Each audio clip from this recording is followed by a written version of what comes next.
so much for joining me this morning. Tomorrow, we will have a world exclusive first play of the new single by Michael Bolton. Thank you, Phil. Thank you, Joe. Thank you, Andy. Big production team today. Could you tell? Yeah, me neither. Jeremy's coming up next. Enjoy the rest of your day. Take care.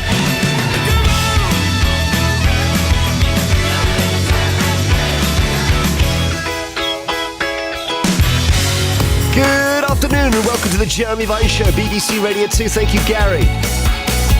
Great to have you with us today. Joe Biden is in Northern Ireland to mark 25 years of the Good Friday Agreement. Can peace hold there for another 25? A young black man pulls out of a job interview at a top hotel after being told they won't allow what they call an afro hairstyle. Was he right to think that is out of order? Incredible numbers of phones are being stolen in London. Was your mobile snatched in one of our big cities by someone on a bike or moped? And Tupperware, the firm, may be coming to the end of its life. Are you someone who says, hang on, that can't be right, my cupboard's full of Tupperware? I still love it. Listen live on the BBC Sounds app. BBC Radio 2. I'd love for you to get in touch if you've been to a Tupperware party as well. All that coming, let's go to the newsroom first and hear the very latest from Justine Green.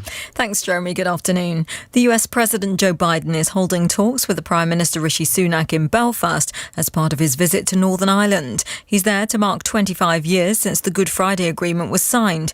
The White House said the meeting was likely to focus on issues including the lack of a devolved government at Stormont and the invasion of Ukraine. Our reporter Charlotte Gallagher is in Belfast. We're not expecting any kind of significant announcement to come out of this visit. This is really about a celebration of the Good Friday Agreement and the future of Northern Ireland. I think we'd probably be quite surprised if there was a big political announcement coming off the back of this.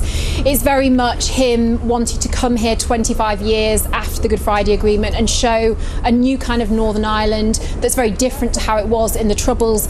And I think a lot of the focus of this trip will actually be more in the Irish Republic. More than 900 survivors of the Grenfell Tower fire and people who lost relatives have agreed a settlement of their civil claims arising from the tragedy. The cladding manufacturer Arconic has said it was among the firms which was involved in the High Court case and had agreed to the settlement. The fire at the residential block in West London killed 72 people in June 2017. Junior doctors in England are spending a second day on picket lines after starting their 4-day strike over pay yesterday. The Doctors' Union, the British Medical Association, says it's spoken with the Conciliation Service ACAS about possible negotiations with the government. Ministers say the BMA must drop its demand for a 35% pay rise before any talks can begin. Nick Hume is the Chief Executive of East Suffolk and North Essex Foundation Trust. Having come in early this morning, checked what's happened overnight, there were no immediate clinical concerns to the patients, but we have seen less patients coming in to our A&E departments. So it seems that the public are heeding the message of staying away from A&E unless you absolutely need to be there. We've managed to staff all of our rotas, mainly with consultant colleagues. And so the longer-term effect on our waiting lists will go on for weeks and months after these 4 days. Ukraine's President Volodymyr Zelensky has described Russian soldiers as beasts after a video emerged on a pro-Russian social media site which appeared to show a Ukrainian soldier being beheaded. The Kremlin described the video as awful. The owner of Twitter, Elon Musk, has told BBC News that taking over the social media firm has been painful. In a live interview with our North America technology reporter James Clayton in San Francisco, the billionaire said his relationship with the media was often difficult. Do you feel you have a kind of odd relationship with the media? Yes. Go on, explain. No, it is somewhat of a love-hate relationship, although, I mean, it might be tilted a bit more towards the hate. Rylan Clark is stepping down from the Strictly Come Dancing spin-off show It Takes Two. The Radio 2 presenter has co-hosted the programme since 2019. The BBC says it will announce a replacement in due course. That's the BBC News. It's 4 minutes past 12. Cheers, Justine.